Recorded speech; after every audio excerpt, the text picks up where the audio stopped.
ये नकली परमाणु साइट पर हमला करके चला आया अमेरिका। इतना सोचिए कि अमेरिका गया, परमाणु रिएक्टर पर हमला कर दिया और कुछ हुआ ही नहीं, एक भेड़ भी नहीं मरी। इजराइल के अंदर वो कुवत नहीं है।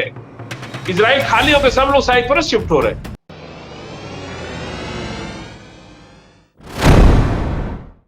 आदाब, मैं हूं मुमताज आलम रिजवी और मैं बात करूंगा ईरान और अमेरिका की। जी हां, अमेरिका ने एक बड़ा हमला किया था, बहुत बड़ा हमला जिसको कहा जाए, जो ईरान की 3 न्यूक्लियर साइट्स हैं उनको तबाह करने के लिए। लेकिन अब साफ हो गई तस्वीर कि अमेरिका अपने मकसद में कामयाब नहीं हो सका, बल्कि इजराइल को और तबाही की तरफ ढकेल दिया है। और अब हालात ये हैं कि अमेरिका के अंदर जंग दाखिल हो चुकी है। यहाँ रूस, चीन, कोरिया, ये सब ईरान के साथ खड़े हो गए हैं और ऐसा लग रहा है कि वर्ल्ड वार होगी। लेकिन सबसे दिलचस्प बात यह है कि अमेरिका जो ये कहता है कि उसका खुफिया विभाग बहुत तेज है, इजराइल जो ये कहता है कि मोसाद बहुत तेज है, लेकिन जो हमला किया अमेरिका ने वो नाकाम हो गया। बल्कि ये कहा जा रहा है कि नकली मकामात पर हमला किया, क्योंकि वहां तो कुछ था ही नहीं, और जब नहीं था तो फिर किया क्यों? टाय टाय पूरा फिश हो गया, बल्कि अमेरिका को भारी नुकसान हुआ है। इस पर हमने फजील अहमद साहब से बात की, जो हमारे एक्सपर्ट हैं। सुनिए, उन्होंने बड़ी दिलचस्प बात की, पूरा किस्सा बयान किया है कि आखिर अमेरिका नाकाम कैसे हुआ और ईरान अब कामयाबी की तरफ कैसे बढ़ रहा है, क्योंकि अब ईरान न्यूक्लियर पावर बन गया। सुनिए क्या कहा। कहावत है ये कि विनाश जब सर पे छाता है, पहले विवेक मर जाता है। समझ रहे आप?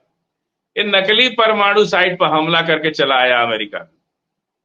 इतनी बड़ी सोच के साथ जो अमेरिका को चैलेंज कर रहा है जो कंट्री, वो क्या इतना बेवकूफ है कि वो नकली परमाणु रिएक्टर को देख के अमेरिका हमला करके इतना खुश है? वहां कुछ हुआ ही नहीं। आप सोचिए कि 1968 में इजराइल ने अपना परमाणु बम का परीक्षण कहां किया था? अफ्रीका कंट्री में, और समुद्र के किनारे अफ्रीकन कंट्री में अपने मतलब परमाणु रिएक्टर का उन्होंने परीक्षण किया था, परमाणु बम का। लेकिन दुनिया के सामने उसको शो नहीं किया।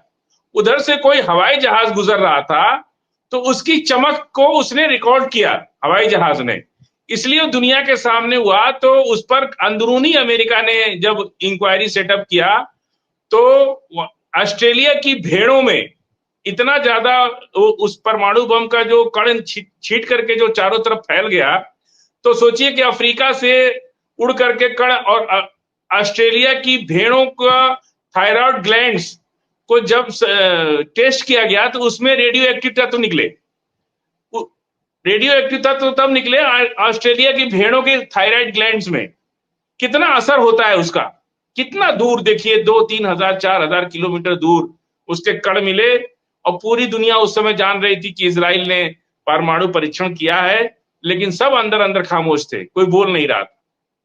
और ये बात दुनिया से छिपाए रखा गया कि क्योंकि इसलिए छिपाए रखा, अमेरिका से यूरेनियम चुरा करके इजराइल ने परमाणु बम बनाया। और उस वक्त नासिर, जो इजिप्ट के राष्ट्रपति थे, नासिर साहब, उनका युद्ध चल रहा था इनसे। इनको लगा कि चारों तरफ मुस्लिम इस्लामिक वर्ल्ड है, इनसे बचने के लिए हमको एक ऐसे हथियार की जरूरत है जिससे इनको डराया जा सके। और उस वक्त इजराइल अगर नहीं जीता होता तो इजराइल की अंदरूनी प्लानिंग थी कि हम पर इजिप्ट पर परमाणु बम मार देते, ये तैयारी थी उनकी। लेकिन चूंकि इजराइल जीत गया उसमें, इसलिए वो चीज वहीं रह गई। और जब बरगुरियन वहां के प्रथम राष्ट्रपति थे इजराइल के, उन्होंने ये टेस्ट कराया था। उन्हीं के नाम पर वो बरगुरियन एयरपोर्ट बनाया जो तेल अवीव में है। बरगुरियन पहले राष्ट्रपति थे इजराइल के, उन्होंने परमाणु परीक्षण किया था और 1968 तक वो रहे। उसके बाद और फ्रांस ने इसका साथ दिया इनमें उस टाइम। तो ये सारी, इतना सोचिए कि अमेरिका गया, परमाणु रिएक्टर पर हमला कर दिया और कुछ हुआ ही नहीं, एक भेड़ भी नहीं मरी, एक कौवा भी नहीं मरा, एक चींटी भी नहीं मरी। आखिर कौन सा परमाणु था जिसका रेडिएशन हुआ ही नहीं? इसका मतलब अमेरिका नकली परमाणु रिएक्टर पर बम मार के चलाया। यह भी एक प्लानिंग का हिस्सा होता है कि जिस चीज को दुश्मन को धोखा देना है तो एक नकली चीज बना के रख दी जाती है। हम लोग जब कैडेट थे तो हम लोग को वैभव सिखाया जाता था कि हवाई हमले से कैसे बचा जाए। तो अपने घर गांव की लाइट को बंद कर दीजिए और तालाब के किनारे कुछ दीपक जला दीजिए या लालटेन जला दीजिए, चाहे कुछ भी ऐसी चीज जला के रख दीजिए जिससे लगे कि यहाँ आबादी है। और पानी में बम मारेगा तो पानी में असर भी नहीं करेगा। ये सब पुरानी जो टेक्निक है ना, वो हमेशा वही रहेगी, भले उसमें मॉडिफिकेशन कितना भी कर दिया जाए। अब चाहे कोई भी लोकोमोटिव इंजन बन जाए मुमताज भाई, लेकिन जेम्स बॉन्ड के स्टीम इंजन को तो नहीं भुलाया जा सकता, न्यूटन की थ्योरी को तो नहीं भुलाया जा सकता। आज दुनिया बहुत आगे जा चुकी है, लेकिन जिसने साइंस की पहली आर्किमिडीज के सिद्धांत को तो नहीं खत्म किया जा सकता। जिसने दुनिया को कुछ नया दिया, उसी के बेस पर आज दुनिया तरक्की कर रही है। तो ये जो ईरान को ये लोग जो हल्के में ले रहे, और फिरोज भाई पूरा चाइना साथ दे रहा है, कहीं कुछ शक की गुंजाइश नहीं है।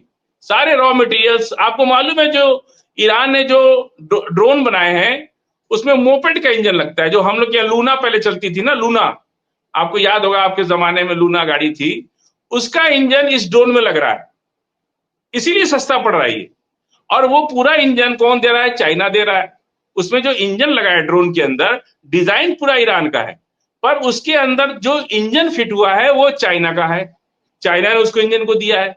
आज भी रोज सीआईए वहां कह रहा है कि हवाई जहाज आता है चाइना से और तेहरान के आसपास आते आते वो रडार से गायब हो जाता है। वो कहाँ उतरता है, कहाँ जाता है, कुछ पता ही नहीं चलता। और फिर जब तेहरान से बाहर निकलता है तो वो रडार में आ जाता है।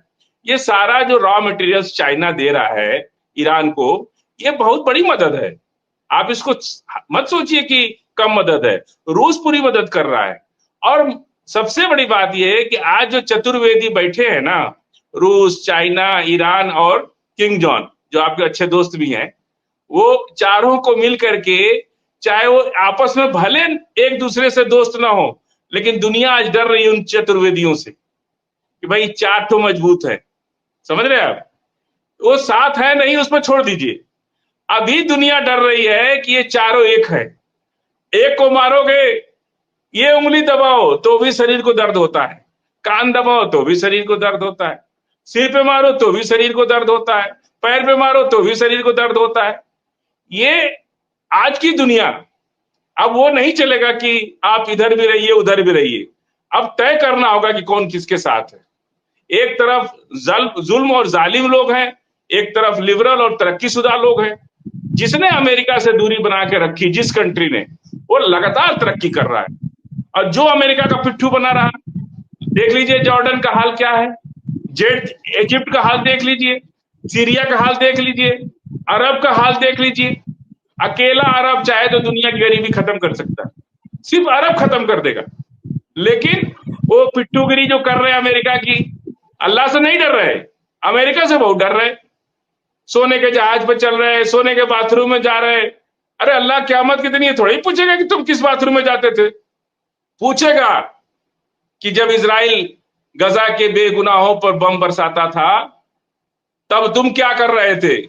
ये अल्लाह का सवाल होगा क़यामत के दिन। दुनिया के सारे मुसलमानों से पूछा जाएगा कि तुम क्या कर रहे थे जब बेगुनाह मुसलमानों पर जो है इजराइल बम गिरा रहा था। तो तुम ईरान के साथ थे कि नहीं थे, यह भी पूछा जाएगा। ईरान ने आखिरत में अपना जगह बना ली, अल्लाह सवाल नहीं करेगा उनसे, क्योंकि वो तो तैयार अपने को मिटाने के लिए खड़े हैं। किसके लिए? फिलिस्तीन के लिए, मस्जिद अक्सा के लिए। गजा के लोगों का क्या कसूर है? छोड़ दे, वो गजा छोड़ दे तो क्या मुंह दिखाएंगे दुनिया के मुसलमान अपने? क्या मुंह दिखाएंगे? क्या आप एक गजा को नहीं बचा सके? गजा खाली कर दो, कहीं ना कहीं तो घर जगह मिल ही जाएगा ना। आज इजराइल तो खाली हो गया, इजराइल के अंदर वो कुवत नहीं है। इजराइल खाली होकर सब लोग साइप्रस शिफ्ट हो रहे, पूरा इजराइल खाली हो गया है।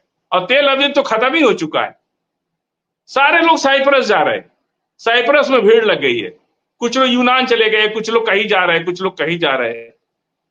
लेकिन गजा के लोग तो नहीं गए, बम खाते रहे, मरते रहे। बेटा मरा, बड़ा बेटा मरा, बहू मरी, पोता मरा, लेकिन वो लोग गए नहीं कहीं छोड़ करके। ये होती है ताकत ईमान की, अल्लाह की ताकत। अल्लाह चाहेगा तो बचाएगा, अल्लाह चाहेगा तो मार देगा।